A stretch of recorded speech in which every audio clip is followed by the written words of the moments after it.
It begins quietly, as most stories of wonder do, with a house surrounded by mist and a little girl listening to the rain. The raindrops fall against the wide windows of Park House, just beside the royal estate at Sandringham. In those tender hours of the English morning, the world seems very far away, just the hush of wind over grass and the low hum of memory yet to be made. Her name is Diana Frances Spencer, a child of privilege, yes, but also of longing, the kind that curls softly beneath the edges of a smile. Her world is filled with ponies and picnics, governesses and gardens. Yet behind each polished window pane there flickers a question she cannot yet name. Perhaps it is the question of belonging, where hearts go when they are too large for their walls. She was the third daughter, a child born into expectation.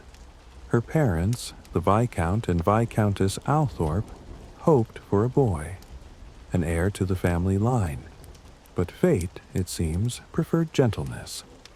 And so, the girl who would one day touch the hearts of millions began her life as a quiet apology to history, and then became its most luminous correction.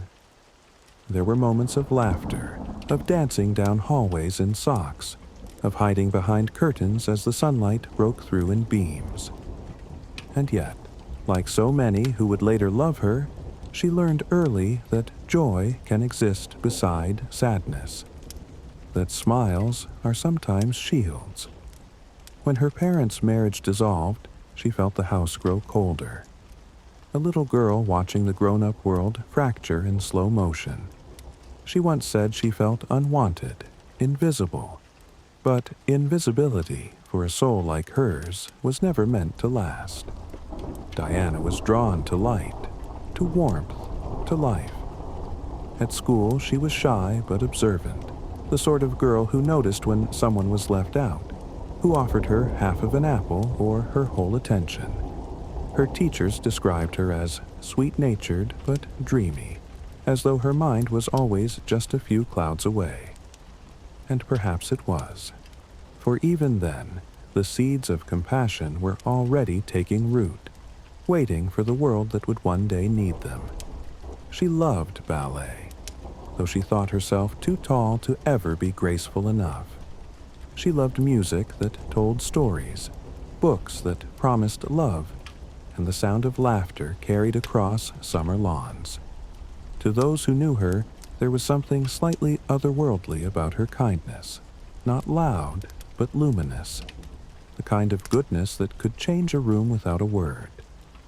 And then, one day, the world began to notice. It started simply, almost by chance. A young nursery teacher's assistant in West London, with flushed cheeks and gentle manners, crossing paths with the heir to the British throne. The meeting felt unremarkable, until it wasn't. She was 19. He was in his early 30s, already the subject of endless whispers about duty, destiny, and the need to marry. But Diana, in her soft sincerity, saw none of that. She saw only a man who seemed lonely in his own grand story. And he, in turn, saw a girl untouched by the weight of expectation, someone who looked at him not as a prince, but as a person. Their courtship was shy, formal, and brief, a series of orchestrated moments dressed as romance. There were photographs of them laughing at polo matches, her eyes always searching, his always guarded. When he proposed, it was in that restrained, almost practical way that history loves to dress as destiny. And yet she said yes because she believed in fairy tales, or at least in love's potential to make them real. The engagement ring, that oval sapphire circled with diamonds, shimmered like a promise. The newspapers printed her face across every page, calling her the girl who will be queen. But behind the headlines, there was still that shy heartbeat, the same one that had echoed through the hallways of her childhood home. She once said she felt like a lamb led to the slaughter, but she also said she hoped she could make people happy. And so she stepped forward, her smile becoming her armor. The wedding day, July 29, 1981, was a dream spun in silk and sunlight. A billion eyes watched as she walked down the long aisle of St. Paul's Cathedral, her gown unfolding like a cloud. The world seemed to hold its breath as she reached the altar, a young woman trembling beneath the weight of every fairy tale ever told. When she stumbled slightly on her vows, it was almost endearing, a reminder that behind the crown she was still that same girl from Sandringham, hoping she was enough. Outside, the crowds cheered and the bells rang. In living rooms from London to Los Angeles, tears were shed for a happiness they believed in. The carriages rolled through the streets, the couple waving, smiling, symbols of continuity and charm. And in that golden haze of celebration, few could sense the quiet ache beneath her calm expression. Because even then, perhaps, she knew that dreams have edges, that fairy tales can shimmer beautifully and still cut. Yet for a while she tried. She believed in the power of kindness, in the magic of beginnings. When she stood on balconies or walked through crowds, it was her eyes, not her crown, that people noticed. She looked at strangers the way few royals ever had, directly, warmly, as though she could see through to the human beneath the protocol. And the world, hungry for tenderness, adored her for it. They called her Shy Di, but she was more complex than that. Behind her demure glances was a quick wit, a playful humor, and an instinct for connection. She brought laughter into the echoing rooms of palaces, and color into the careful symmetry of monarchy.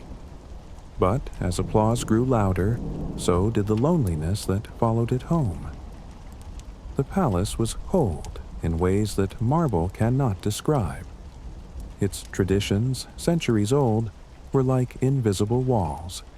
Her husband was distant, distracted, still tethered in ways she could not compete with, to another love that predated her. And so, Diana learned to fill silence with grace. She gave herself to causes, to the people who felt unseen, to anyone whose pain mirrored her own. She became the woman in the hospital ward kneeling beside the bed, the one who held hands others would not touch, who listened to stories that others hurried past. In her gaze, people felt understood, not as subjects of pity, but as fellow travelers through fragility. It was in these moments, far from the cameras, that Diana began to find herself. Because perhaps she was never meant to be a queen of palaces, but of hearts. A queen the world chose without ceremony or decree. The fairy tale, as the world called it, had begun. But fairy tales are strange things, beautiful and brittle, made of the same glass as dreams. At first, the new Princess of Wales dazzled the world. Everywhere she went, crowds gathered, not merely to see her, but to feel her. There was something in her presence that softened people, something that reached through the camera lens and touched the quiet places in strangers' hearts. Her smile seemed to promise that goodness could still exist amid grandeur. She carried herself not like a royal figure carved from marble, but like someone who might reach across the rope line and take your hand. And often she did. That simple act, the touch of her hand, became its own kind of revolution. But behind the curtains, life was not simple. She was learning a new language, the coded silence of royalty, the choreography of formality, the art of being seen but not heard. In rooms filled with mirrors and portraits, she sometimes caught sight of herself and wondered who the reflection belonged to. Was it still Diana Spencer, the girl who loved to dance barefoot across old carpet, or had she become a symbol too bright to recognize? there were duties, endless and precise, visits, ceremonies, introductions. Each moment calculated, each smile rehearsed. Yet she brought to it something no one could script: warmth. Children adored her. Elders leaned toward her. Those suffering looked to her as though she carried something healing within her eyes. And perhaps she did. In time, her radiance began to outshine even the institution she had married into. The photographers followed her everywhere, their lenses hungry, their flashes like lightning in a storm that never ended. The newspapers spoke her name like a spell: Diana, Diana, Diana. But every photograph, every headline came with a cost. The woman the world adored was beginning to vanish behind the image it had created of her. Still, there were moments of happiness, moments of laughter with her sisters, of holding her newborn sons for the first time. William, then Harry, the truest loves of her life. When she looked at them, something inside her softened into peace. She said she wanted them to feel love, to know warmth, to grow up as real boys, not merely royal heirs. And in those private moments, picnics on the palace lawn, giggles behind nursery doors, she found the kind of joy that crowns could never give. But as her sons grew, so did the spaces between her and the life she had married. Her husband's distance became a silence too wide to cross. She began to sense that she was living within a painting, beautiful, admired, but trapped in its frame. And so, little by little, she began to reach for something beyond it. She turned to the world outside the palace gates, to hospitals, shelters, hospices. She found herself drawn not to the glittering, but to the forgotten. Her empathy became her compass. She touched the hands of patients no one else would approach, sat beside the sick and dying, listened to stories most preferred to ignore, and in those spaces of quiet courage, she rediscovered her purpose. For when she offered compassion, she received truth. People saw not a princess, but a woman who cared, fiercely, fearlessly, without pretense. And the more she opened her heart to the world, the more she found herself reflected in it. Her kindness became her crown. Still, the palace walls loomed. She often said she felt three people in her marriage: her husband, and the shadow of another. The fairy tale, once wrapped in satin and ceremony, was unraveling thread by thread. Loneliness became her quiet companion. At night, when the corridors were empty, she would walk alone, the echoes of her footsteps the only sound. Even her tears learned to fall silently, so as not to disturb the perfection of the story others told about her. Yet even sorrow could not dull her light. Instead, it deepened it. Her compassion sharpened into purpose, her sadness into strength.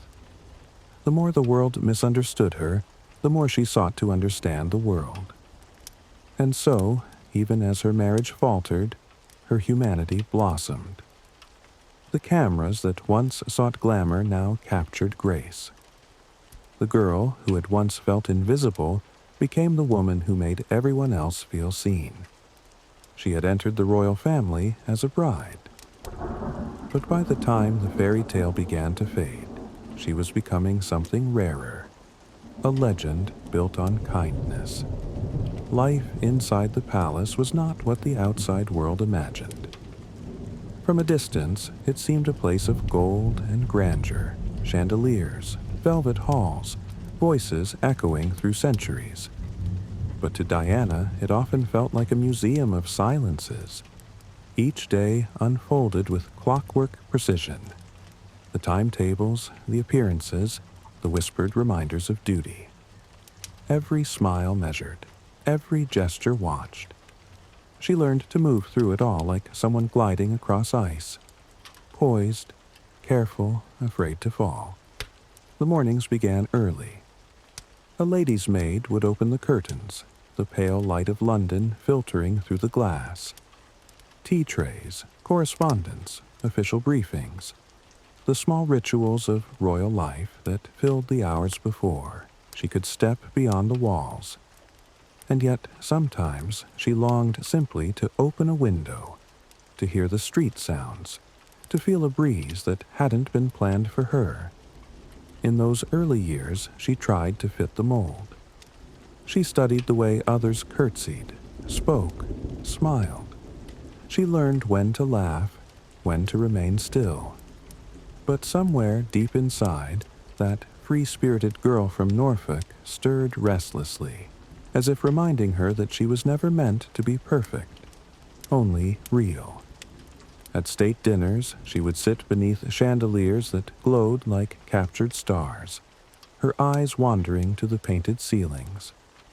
There was beauty, yes, but also loneliness in that beauty, a kind that made her feel small beneath the weight of history. The conversations around her were polished but distant. She often said she felt like a guest in her own marriage, a performer in a story that was already written. And so she began to find quiet rebellions, little moments of humanity amid a protocol. She would kneel to speak to children instead of towering above them. She would hug when others only nodded. She would listen, not because it was expected, but because she cared. Each gesture, gentle as it was, became an act of defiance, kindness as quiet revolution. Still, the shadows crept in. Her emotions, so vivid and tender, had no safe place to rest. Her struggles with eating, with anxiety, with the feeling of being unseen, they grew heavier in the emptiness of palace corridors. But even in her pain, she tried to turn outward.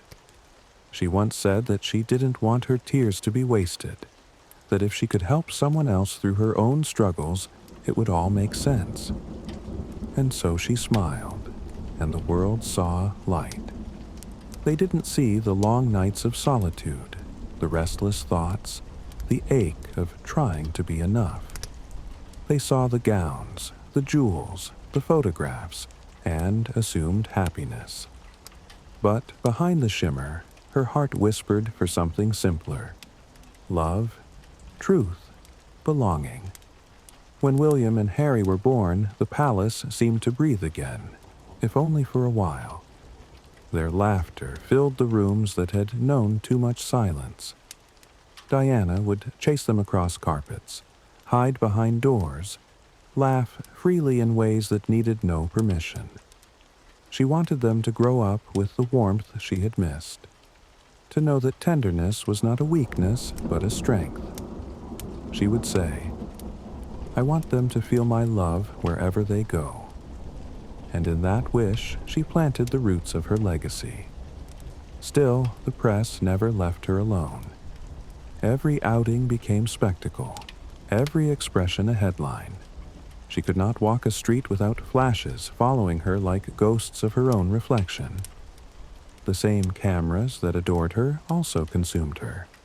She once said, softly, "They created me, then they began to eat me." But she refused to turn cold. Even under scrutiny, she found ways to remain gentle, a kind of grace that even fame could not corrupt. Inside the palace, her marriage strained under the weight of expectation and betrayal. There were arguments behind doors, silences at dinners, coldness in car rides. The fairy tale couple had become two lonely souls trapped within a crown. And though she tried, truly tried, to keep the story whole, the cracks could no longer be hidden. So she turned her gaze again to the world.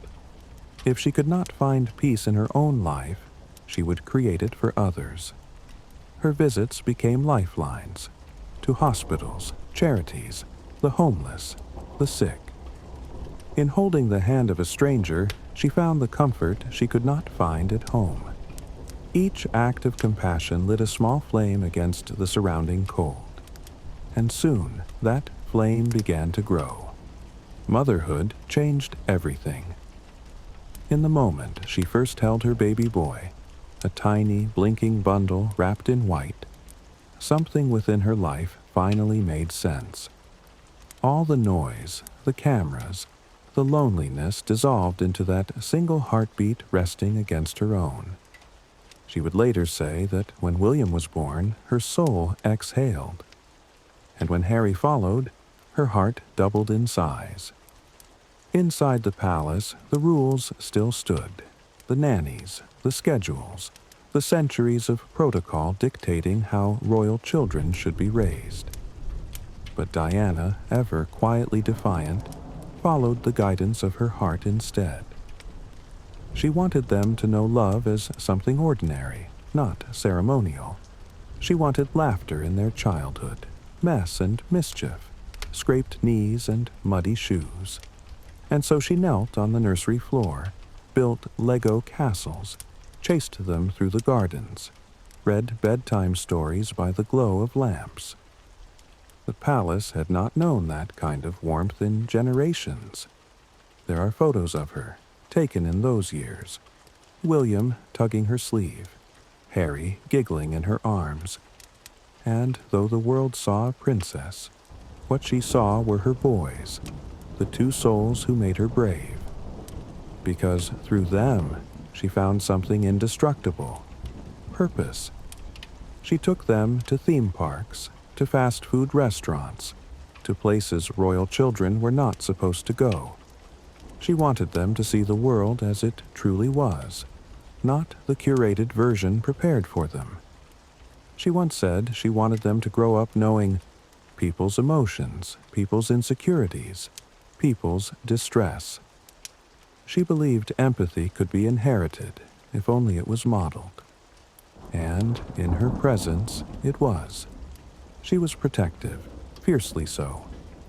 When photographers swarmed too close, she would shield her sons with her arms, her eyes flashing with that rare steel that came only when her maternal instinct rose to the surface. It wasn't rebellion. It was love, raw and unfiltered. A love that refused to bow to cameras or courtiers. But her devotion to her children also deepened the contrast in her marriage. She felt like a mother before she felt like a wife. Her days revolved around her boys, her nights around the emptiness beside her. And slowly, she began to understand that love and duty were not the same thing. The palace, steeped in centuries of detachment, didn't quite know what to do with her tenderness. They admired it from afar, but could not imitate it. Her way of mothering, emotional, spontaneous, hands-on, was viewed as too modern, too uncontrolled. Yet she couldn't change it. To love her sons from a distance would have been against her nature. Sometimes she would sneak into the nursery after the nannies had left, tucking the blankets closer, whispering softly to her sleeping boys, promising that she would always be near. Promises whispered by a woman who herself had grown up longing for closeness that never came. In those quiet hours, she found something sacred, the bond that no crown could alter, no photograph could capture. It was her truest kingdom, and in it she reigned completely. And yet, even as she built her own small world of tenderness, the larger world pressed harder against her. The public wanted her light, the palace wanted her compliance, the press wanted her perfection, but her heart wanted peace. She could not be everything to everyone. So she became what she could. Love, given freely, again and again. When she held a sick child in her arms, when she spoke softly to a woman in crisis, she was not performing. She was mothering the world. Her empathy overflowed the walls of her home and poured out into the streets, into hospitals, into forgotten corners of humanity. The girl who once felt unseen had learned to see everyone, Her sons would one day speak of her as the parent who made their childhood real, who filled it with affection rather than formality, laughter rather than protocol. They would say she was fun, mischievous, full of energy, and that when she loved completely. In truth, motherhood saved her, even as it broke her heart to realize how much of her own love was not returned. But she carried on, because mothers do, because love, when pure, needs no permission to endure. The world adored her smile. It was radiant, effortless, and seemed to promise that everything was all right. Photographers chased it through crowds. Magazines framed it as perfection. But the truth behind that smile was more delicate. A fragile balancing act between grace and grief. For beneath the shimmer of tiaras and applause, Diana carried a loneliness that deepened with every headline. She was surrounded by people, yet rarely understood. Her days were filled with appointments, her nights with the silence of rooms too large for one heart. The cameras that captured her beauty missed the quiet moments when her expression fell away. When she sat at her dressing table, her reflection half in shadow. She had begun to sense that the world loved the idea of her more than the woman herself. She was an icon now, untouchable, idealized. And while the world praised her elegance, she began to unravel in private, her emotions colliding with the unyielding expectations placed upon her. She struggled, deeply, with her sense of worth. She had been taught that beauty and obedience were virtues, but she was discovering something more powerful: authenticity. And authenticity, in a world built on appearances, is a kind of rebellion. There were times she felt trapped in a story she didn't author. Her pain found quiet outlets. The need for control, the cycles of sadness and guilt. She spoke later of how she would hurt herself just to feel something real, because the emotional numbness of her world had become unbearable. But even in her suffering, she refused to lose compassion for others. She would say, "I don't sit on information that could help people. I use it." She turned her own wounds into empathy, and slowly that empathy began to set her free. There came a day when she realized she could use her voice, not merely as decoration, but as truth.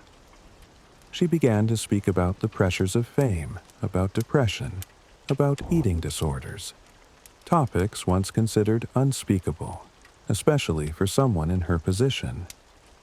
When she did, millions listened. For the first time, the perfect smile cracked, and through the crack shone something brighter than perfection: honesty. She was not afraid to cry in public, to show vulnerability. It wasn't weakness, it was courage, raw and disarming. And it made people love her even more, not for her crown, but for her courage to remove it. Still, the scrutiny never stopped. Every gesture analyzed, every rumor magnified. Even as she tried to heal, the tabloids kept her pain alive for profit. They called her unstable, dramatic, unpredictable. But those who met her saw something different. A woman trying to navigate impossible contradictions. Human and icon, adored and isolated, visible yet unseen. She once said, "I lead from the heart, not the head." And that was true, beautifully, dangerously true. Her empathy made her magnetic, but also vulnerable in a world that prized restraint over feeling. Her emotions ran deep, and they frightened those who mistook depth for disorder. But perhaps the world needed her very imperfection, for in her cracks others saw themselves. The mother who felt unloved, the woman who smiled through sadness, the human being who just wanted to be enough. And though the palace might have preferred her polished and distant, she was determined to remain real. Her humanity was her quiet act of defiance, and in that defiance, she began to reclaim herself. By the early 1990s, the marriage that had begun in spectacle was disintegrating in slow motion. The public watched, helpless and fascinated, as rumors became revelations. She no longer hid behind pretense. When she sat down for that famous interview, her voice steady but soft, she spoke words that echoed around the world. There were 3 of us in this marriage, so it was a bit crowded. The sentence was simple, almost whispered, yet it broke centuries of silence, and in that moment, something shifted. She was no longer just a princess. She was a woman, standing in her own truth. The perfect smile was gone, replaced by something far more enduring: authenticity. And through her honesty, she gave others permission to be honest too. In the years that followed, Diana began to rediscover her voice. It didn't happen suddenly, but softly, like dawn rising after a long night. She had spent so long being spoken for, described, framed, and defined by others. But now she began to speak for herself. At first, it was subtle. The way she carried herself, the way she looked directly into the camera rather than past it. Then it became unmistakable. Her compassion, once a quiet current, grew into a force of its own. She became known not for the gowns or the titles, but for her humanity. She walked into places no royal had dared go. Hospitals treating AIDS patients, homes for the terminally ill, shelters where society's forgotten lived out their invisible days. In those rooms, she was not a princess. She was simply Diana. And in her presence, people felt human again. When she shook hands with an AIDS patient in 1987 without gloves, the world gasped. But she smiled gently, and that small act, that simple, fearless touch, shifted the tide of ignorance. It told millions that compassion mattered more than fear, that dignity could be restored with a single gesture of kindness. Her empathy was instinctive, intuitive. She would kneel to meet the eyes of a child, sit cross-legged on hospital floors, embrace strangers as if she had known them forever. Each act was a sentence in a larger poem she was writing, one about love's quiet rebellion against coldness. She once said she wanted to be a queen of people's hearts. It wasn't ambition, it was clarity. She had seen the limits of titles, the fragility of prestige. She knew that what lasted wasn't ceremony, but sincerity. And so she began to build a life that was her own. Even as her marriage officially ended, her spirit seemed to expand. She worked tirelessly, visiting landmine victims, comforting families who had lost loved ones, speaking openly about the causes others ignored. Her courage was not loud, but steadfast, the kind of courage that holds a trembling hand, that listens, that refuses to look away. The media still followed her, of course, their lenses always close, their headlines insistent. But something had changed. She no longer seemed trapped by their gaze. She had learned to live beyond it, to use the attention she never asked for as a vessel for good. If they wanted to watch her, she decided, they would watch compassion in motion. Her confidence grew gentle but firm, a woman claiming her truth without bitterness. She wore her freedom softly, like silk. There were smiles again, real ones this time. Moments of laughter, travel, friendships that nourished her spirit. She began to love herself in a way she hadn't before, not through others' eyes, but through her own. In interviews, her voice had a new steadiness, a calm wisdom earned through pain. She spoke about kindness as if it were a form of resistance, and in her world it was. She believed that love could disarm cruelty, that vulnerability was strength, that truth was a kind of light. And when she walked through fields of mines in Angola, dressed simply in a white shirt and helmet, she looked like someone who had traded the trappings of royalty for the armor of purpose. The image traveled across the world. Not just a princess, but a woman healing the planet one step at a time. Each mine cleared, each hand held, each story heard. A quiet redemption for all the silence she had endured. In those years, Diana became more than the world's most photographed woman. She became a mirror, showing humanity what it could be when it chose compassion over cruelty, heart over hierarchy. And though she had stepped away from the royal family, she never stepped away from love. It was still her compass, still her cause. Her voice, once stifled, now moved with clarity and purpose, carrying warmth to those who had never felt seen before. She had become her own light, uncontained, untitled, free. Freedom, for Diana, did not arrive with fanfare. It arrived like a breath, quiet, hesitant, but real. After the storm of divorce and endless speculation, there was a pause, a fragile peace like sunlight after rain. She was no longer Her Royal Highness, yet somehow she seemed more regal than ever. In this new life, she began to rediscover the contours of her own heart. No longer bound by palace walls or the expectations of tradition, she could move through the world on her own terms. She filled her days with causes that mattered to her. Landmine victims, children's hospitals, the homeless, the forgotten. Everywhere she went, she carried a kind of gentle authority, born not from titles but from sincerity. She laughed more easily now.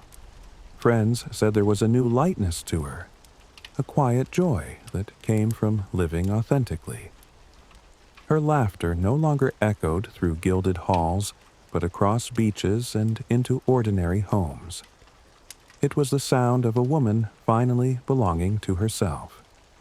Yet, even in freedom, she was never truly alone.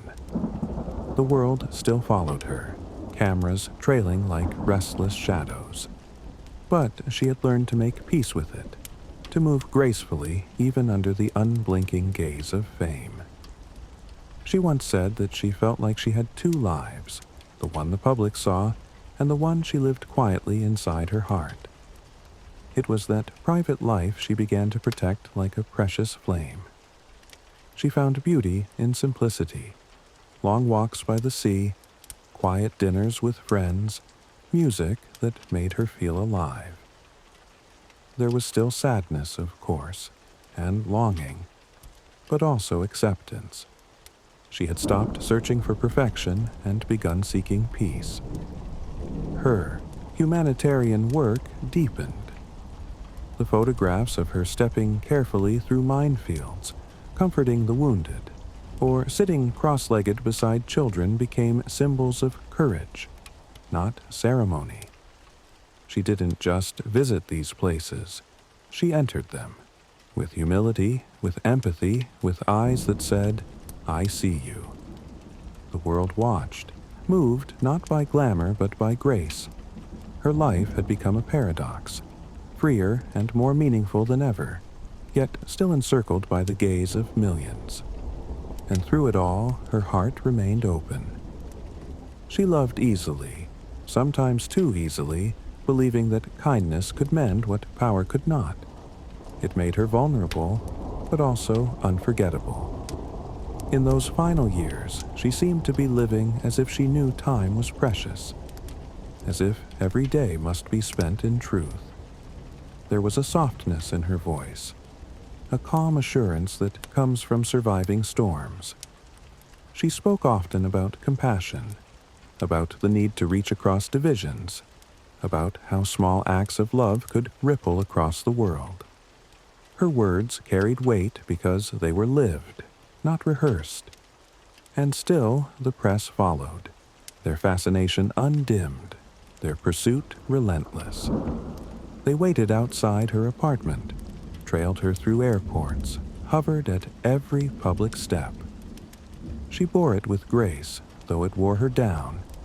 There were times she sought refuge in quiet corners of the world, on yachts, in gardens, by the sea. The ocean, especially, called to her. It seemed to hold both the sorrow and the solace she carried. She once said she felt closest to herself when near water. Perhaps because it reflected her nature so well, calm on the surface, infinite in depth, forever moving between beauty and restlessness. Her friends spoke of a woman finally coming into her own, a woman unafraid to love, to feel, to forgive, a woman learning that she didn't need a crown to be royal. Her heart had been broken, but it refused to hide. It kept opening, again and again, as though it knew that love, even when it hurts, is what makes life meaningful. And in that gentle defiance, she became something the world had never seen before. A woman who turned her pain into compassion so powerful, it transcended the very walls that once confined her. The summer of 1997 unfolded like a dream, sunlit, golden, and strangely serene. It was a season that felt lighter than those before it, as if life itself was offering Diana a brief, merciful pause. The photographs from that summer show her radiant, smiling aboard boats, walking along beaches, the wind lifting her hair as though even the air wished to touch her. She seemed to glow with something more than beauty, a quiet freedom, the kind that comes after years of confinement. She had stepped away from the noise of the royal machine, away from the constant choreography of duty. Her days were now her own. There were moments of laughter with her sons, holidays by the sea, afternoons filled with the sound of waves instead of whispers. For a time, it seemed she had found the peace she had long searched for, and yet beneath the calm there was an undercurrent of weariness, a knowing. She had endured more than most, and though she rarely said it aloud, she carried within her the fragile wisdom of one who had walked through fire and emerged gentler, not harder. That summer, she spent time on the Mediterranean coast, the blue horizon stretching endlessly before her. Friends later said she seemed lighter, more at ease, even joyful. She spoke of the future with a soft certainty, of new beginnings, of work she wanted to do, of life beyond the past. There was laughter again, unguarded, full-bodied laughter, the kind that comes when a heart begins to trust happiness again. The world, as always, watched. Every photograph, every whisper, every speculation. But she seemed less concerned with how she was seen, and more with how she felt. For the first time in years, she was choosing life on her own terms.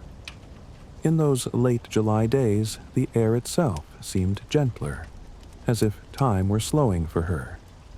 She walked barefoot on deck, the sea breeze brushing against her skin, her laughter mingling with the sound of the tide. In those moments, she seemed to belong not to the world that had claimed her, but to something larger, to nature, to spirit, to peace itself. She had always said that she felt drawn to people who were broken in some way, perhaps because she understood what it meant to be mended and remade by kindness. And now, she was mending herself, quietly, beautifully, without announcement. Her letters from that summer were filled with warmth and hope. She spoke of her sons with adoration, of her future work, of her dreams for the causes that still called to her heart. She wanted to use her voice, she said, to make real change, to remind the world that compassion was not a luxury, but a duty. But fate, ever tender and cruel, was already at work, threading the edges of her story. Even as she smiled for cameras and greeted the crowds that gathered wherever she went. A sense of fragility lingered, like the stillness before a storm no one can see. On the last night of August, in a city built for romance, her story would end not with ceremony, but with heartbreak. And yet, it would never truly end. Because even as that car sped through the Paris night, even as the flashbulbs turned to chaos and the world held its breath, something in her legacy was already rising. Her kindness, her courage, her refusal to be anything but human. These were not things that could die in a tunnel. They would live on, quietly and forever, in the countless hearts she had touched. And when the news came, when the morning broke and the world awoke to loss, the silence that followed was like no other. Cities stood still. Strangers wept together. Bouquets gathered at palace gates like rivers of color. Tributes from millions who had never met her, yet felt they had. For in Diana, the world had not only lost a princess, it had lost something more fragile and rare, a mirror of its own humanity. Her final summer had been golden, yes, but it was more than that. It was her farewell in sunlight. The moment when she was, perhaps, most herself, free, radiant, loved, alive. When the news broke, the world seemed to stop breathing. It was early morning in London, still dark, still quiet, the kind of quiet that holds before grief takes shape. The announcement came with careful words, but nothing could soften them. Princess Diana had died in a car crash in Paris. The words echoed, then shattered. Around the world, disbelief turned to silence, silence to sorrow. People turned on their televisions and sat down without speaking, as if something immense and unthinkable had slipped from the world in the night. The images came slowly. The tunnel, the wreckage, the faces of reporters who could hardly steady their own voices. And suddenly, a collective grief began to move like a wave across the earth. It wasn't just the death of a princess. It was the loss of something far deeper. A presence that had come to feel like a heartbeat shared by millions. Because Diana had not been distant, not untouchable. She had been in some way everyone's friend. And now she was gone. Outside Kensington Palace, the first bouquets appeared almost immediately. Just one or two at first, then hundreds, then thousands. By nightfall, the gates had vanished beneath a sea of flowers. Cards, letters, children's drawings, messages written by people who needed to say thank you and why, in the same trembling breath. Candles flickered in the dusk, the air thick with the scent of roses and rain. It was as if the nation itself was kneeling. People wept openly in the streets. Men who had never cried before, mothers clutching daughters, strangers holding hands without words. Church bells tolled softly through the morning mist, each note falling like a tear. Across continents, in every language, there was mourning. Television anchors fought to keep composure. World leaders sent tributes. Children whispered her name in prayers. The world that had watched her live now could not believe it was watching her gone. And yet, amid the grief, there was something beautiful. Unity. For a brief and sacred moment, the divisions of nation, class, and creed fell away. People recognized in her story something universally human. The longing to be loved, the courage to be kind, the tragedy of impermanence. Her life had been a bridge between royalty and humanity, and even in death she was bringing hearts together. The royal family, slow and silent in their response, seemed far away. But the people, her people, filled that silence with devotion. They stood outside Buckingham Palace for days, candles in hand, their tears reflecting in the golden gates. The palace had never seen anything like it, a kingdom mourning not a sovereign but a soul. On the day of her funeral, the world gathered. Over 1 million people lined the streets of London. 2.5 billion watched from afar. The cortege moved slowly, the horse-drawn gun carriage carrying her coffin draped in the royal standard. The silence of the crowd was vast and heavy, broken only by the rhythmic clatter of hooves and the occasional sob from somewhere unseen. Her sons walked behind her, 2 small figures in black, their heads bowed, their faces pale with the weight of a grief far too large for their years. The sight of them, so vulnerable, so brave, broke hearts across the world. Flowers rained gently onto the hearse as it passed, each bloom a farewell, each tear a prayer. Inside Westminster Abbey, the light filtered through the stained glass like a benediction. Music swelled softly, hymns, requiems, voices trembling under the vast arches.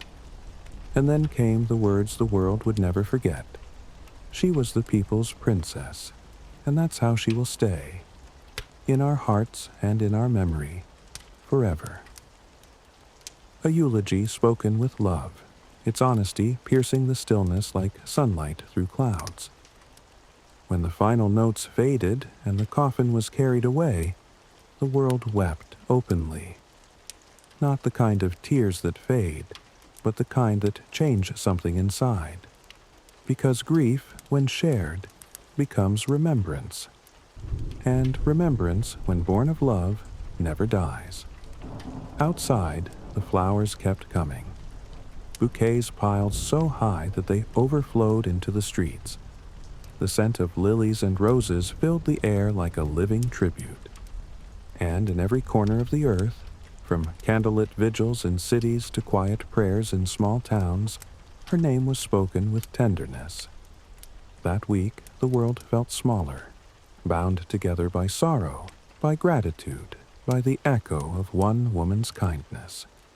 And though her voice had fallen silent, her message, the insistence that love matters, that empathy heals, rang louder than ever.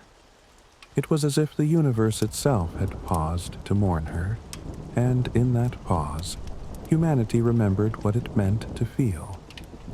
The days after her funeral felt suspended, as though the world had forgotten how to move. Newspapers were still filled with her face, yet she was gone. The sea of flowers wilted gently, their fragrance fading into the cool air of early September. But somehow, even as petals fell and candles burned low, her presence lingered. Soft, unexplainable, eternal. People spoke of her as if she might walk through a doorway again, smiling, radiant, alive. Because love, when it runs that deep, refuses to accept endings. And so she remained, not in body, but in memory, in feeling, in the way her light had touched so many hearts that it could never truly be extinguished. The song written for her played across the airwaves, its words like a whisper over still water. Goodbye, England's rose. May you ever grow in our hearts. It was not just a farewell. It was a promise that her kindness, her courage, her humanity would continue to live wherever compassion dared to bloom. Her sons grew, carrying her spirit within them. Her laughter, her gentleness, her belief in empathy as strength. Through them, through their gestures, their causes, her legacy kept breathing. And through the millions she had touched, the patients, the children, the lonely souls who found solace in her eyes, her love kept moving quietly through the world, unseen but enduring. For the truth is, Diana was never only a princess. She was something rarer, a mirror held up to humanity, reflecting both its sorrow and its hope. She showed that vulnerability could be beautiful, that tenderness could change lives, that even in pain one could remain kind. Time has passed since those days. The world has changed. But still her image glows, not as a royal figure frozen in ceremony, but as a woman who dared to be real in a world built on appearance. Each year, when her anniversary comes, the flowers return to the gates. Each year, her story is told again, not as tragedy, but as testimony to the power of a single heart to move millions. And somewhere, in the gentle hush between midnight and morning, when the world feels still enough to remember, she drifts back into our collective dream. The girl from Sandringham, walking barefoot through the dew, the woman who smiled through storms, the mother who loved beyond fear. Her story was never about royalty. It was about humanity, about what happens when love refuses to stay quiet, even in the face of protocol and pain. So when we remember her now, her voice, her laughter, her light, we do so not with sorrow, but with gratitude. Because she showed us that kindness is not weakness, that empathy is strength, that to be seen and to truly see others is the beginning of grace. And though her light faded far too soon, it still shimmers softly in the hearts of millions, reminding us that kindness, once shown, never truly disappears. It simply changes form and keeps glowing somewhere beyond the crown. And so the story of Diana Frances Spencer does not truly end. It drifts, like soft music through an open window, carried on the wind. Because somewhere, someone still whispers her name before sleep. Somewhere, a mother tells her daughter about the princess who hugged strangers, who sat beside the sick, who believed love was the greatest legacy one could leave. Somewhere, a photograph still rests in a frame, the tilt of her head, the half-smile, the eyes that seemed to see right through loneliness. In these quiet hours, she feels near. Not as a myth, but as a presence, gentle, enduring, kind. A reminder that even in a world so often cold and unfeeling, warmth is possible. Time, that steady tide, has carried the world forward. Children have grown. Generations have changed. The palaces remain, their walls still echoing with history. But something soft lingers in the air, her compassion, her tenderness, her refusal to let humanity be forgotten amid ceremony. They called her the people's princess. But she was in truth something even greater, a mirror that reflected what people most longed to see in themselves: grace under pain, beauty in honesty, love without expectation. Her life, though brief, continues to unfold in memory, not as a single tragedy, but as 1,000 small acts of kindness still rippling through time. A hand held, a tear wiped away, a smile given freely, each one still moving outward, lighting candles in places unseen. If you listen closely, you can almost hear her voice, soft, playful, full of feeling, reminding us that hearts once opened never truly close again. That kindness, when offered, does not vanish. It multiplies. And perhaps that is why the world still dreams of her. Because she embodied what we wish for ourselves: the courage to live with feeling, to love beyond reason, to be flawed yet luminous. She walked into rooms and changed their temperature. She carried the light of empathy into spaces that had long forgotten it. And even now, long after the flashbulbs have faded, her light remains, flickering softly in the minds of those who remember not what she wore, but how she made them feel. Sometimes, near dusk, when the sky turns the color of pearls, it is easy to imagine her there, walking by the sea, the wind in her hair, barefoot and free. The ocean moving in rhythm with her heart, eternal and kind. And somewhere, beyond the noise of history, she is still smiling. Not the practiced smile of a princess, but the quiet, content smile of a woman who has finally come home.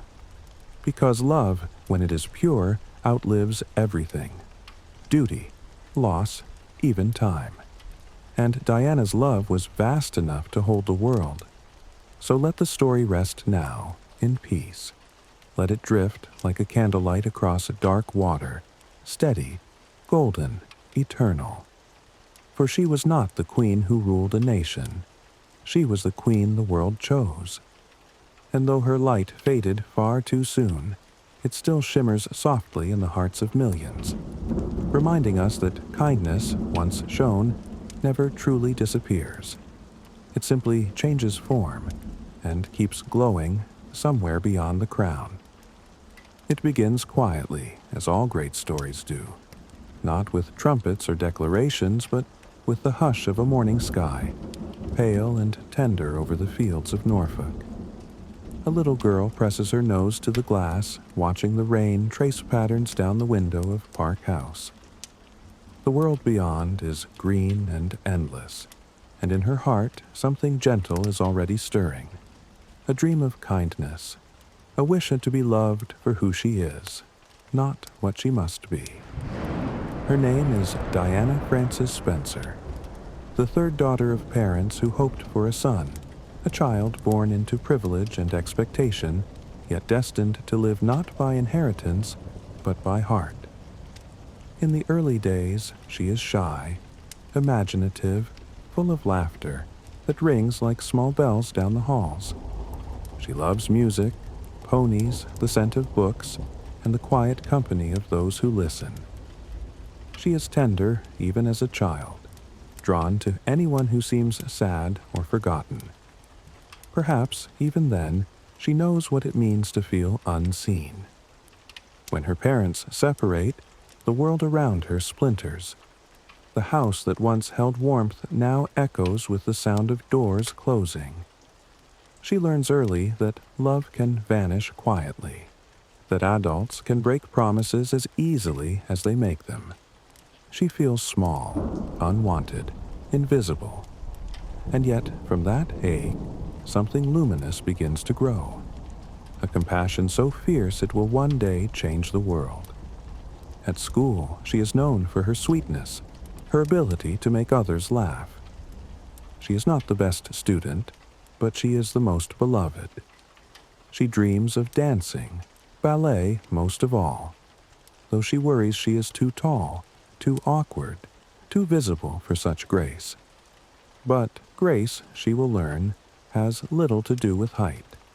It is something born in the soul, not the body. The years drift softly forward. The shy girl becomes a young woman, cheerful, kind, slightly clumsy in her gentleness. She works as a nanny, a kindergarten teacher's assistant. Her life is modest, ordinary in the best way. There are early mornings with children's laughter, small paychecks, warm evenings spent with friends. And then, one day, a door opens to destiny, quietly, as destiny often does. The man she meets is the Prince of Wales, older, serious, weighted by expectation. The world has long waited for him to choose a bride. When he sees Diana, he sees innocence, sincerity, someone untouched by the cynicism that shadows royal life.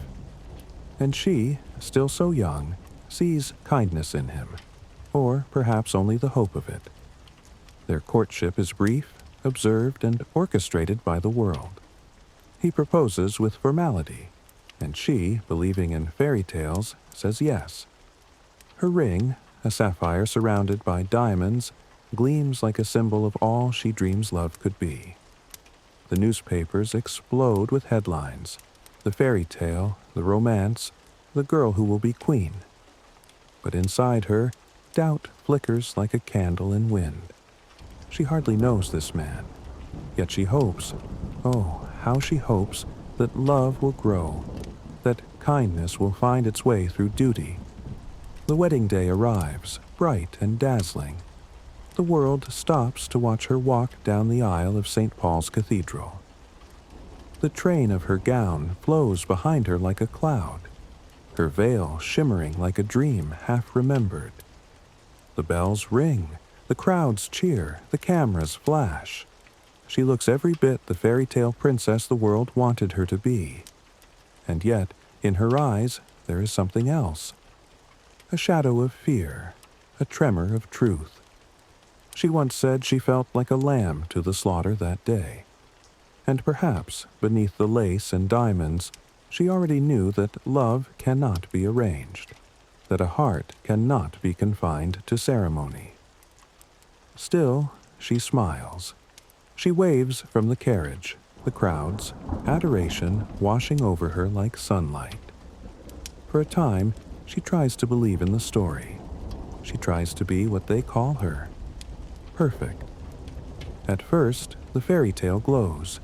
The world can't get enough of her youth, her beauty, her shyness that seems to humble the monarchy itself.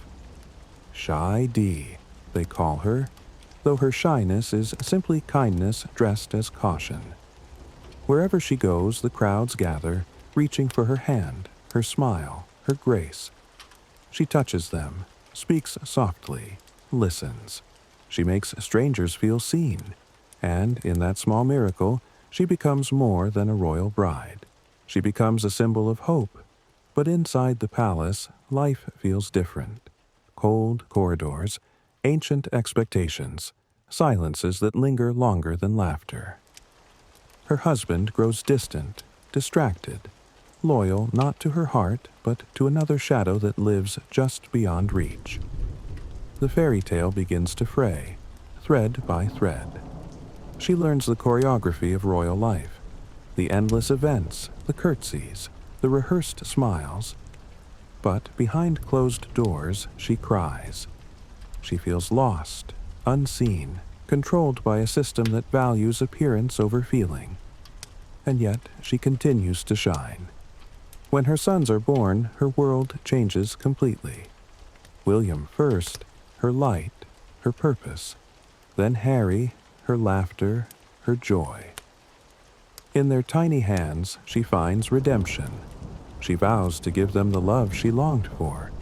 She bends down to their level, hugs them tightly, tucks them in herself. Against centuries of royal detachment, she raises them with warmth, mischief, and laughter. She takes them to fun fairs, fast food, to meet ordinary people. I want them to be real, she says, to understand people's hearts. The palace disapproves, but she smiles and does it anyway. Her motherhood is her quiet rebellion, and through it, she becomes more human than any crown could make her. But even love cannot shield her from the storm. The press, insatiable, follows her every move. Cameras flash like lightning. Headlines twist truth into entertainment. She is adored and devoured all at once. The perfect smile becomes her armor. Flawless, practiced, necessary. Beneath it, she struggles. The loneliness deepens. The pressure grows unbearable. Her reflection becomes a stranger. And yet, through pain, she begins to find her voice. She speaks about her struggles, her anxiety, her bulimia, her heartbreak. The world is shocked, then moved. No royal had ever spoken so vulnerably. But she does, not to scandalize, but to humanize. I lead from the heart, not the head, she says softly. It becomes both her gift and her burden. As her marriage collapses publicly, she transforms quietly. The sorrow that once consumed her becomes compassion for others. She visits hospitals, hospices, war zones. She kneels beside patients with AIDS when others keep their distance, holds their hands without gloves, looks into their eyes without fear. She becomes a bridge between the untouched and the untouchable. Her empathy becomes a revolution. No speeches, no decrees, just presence, pure and human. The people see it, and they love her more. The palace grows uneasy.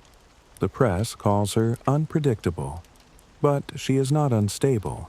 She is alive. When she finally speaks the words the world already knew. There were 3 of us in this marriage, so it was a bit crowded. She does it not with bitterness, but with calm truth. It is the quiet breaking of a spell. For the first time, she is not the fairy tale princess, nor the wronged wife, nor the tabloid obsession. She is simply Diana, and from that truth she blooms again.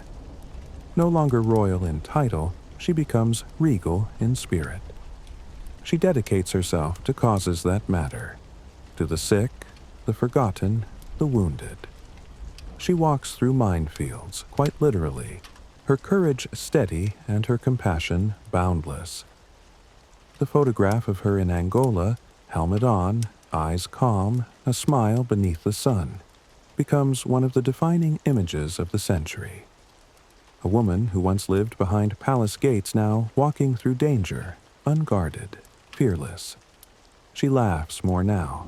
She travels, dances, swims in the sea. Her freedom is fragile but precious. The press still hounds her, but she no longer bends beneath its weight. "They won't chase me forever," she says, half in hope, half in resignation. That final summer is bright, almost unnaturally so. The Mediterranean sparkles. The waves seem endless. Her smile more real than it has been in years. She writes letters, full of plans for her humanitarian work, full of love for her boys. She feels that something new is beginning. A second life, perhaps, built on peace rather than protocol. But fate, ever tender and cruel, has other plans. On an August night in Paris, beneath the hum of the city's lights, a car speeds through a tunnel. Flashbulbs explode in the dark. And then, silence. When morning comes, the world wakes to heartbreak. News anchors choke on their words, strangers embrace in disbelief. The sun rises pale over London, over Paris, over a planet suddenly smaller for her absence. The flowers begin to gather. Just a few at first, then thousands, then millions. The air fills with roses and grief. Candles flicker like constellations in the night. Outside Kensington Palace, people stand shoulder to shoulder, their tears falling into the same earth she once walked. Her sons, so young, walk behind her coffin. The sound of their small footsteps against the stone breaks the world's heart. The nation weeps, not out of ritual, but love. For Diana was never a symbol of perfection. She was a symbol of compassion, and compassion is eternal. When Elton John sings Candle in the Wind inside Westminster Abbey, his voice trembles. The words feel written for everyone who ever loved her. Goodbye, England's rose.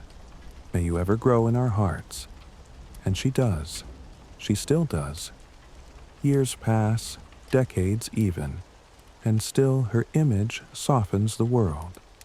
Not the glamour, not the tragedy, but the warmth. The way she reached out instead of turning away. The way she made people feel seen.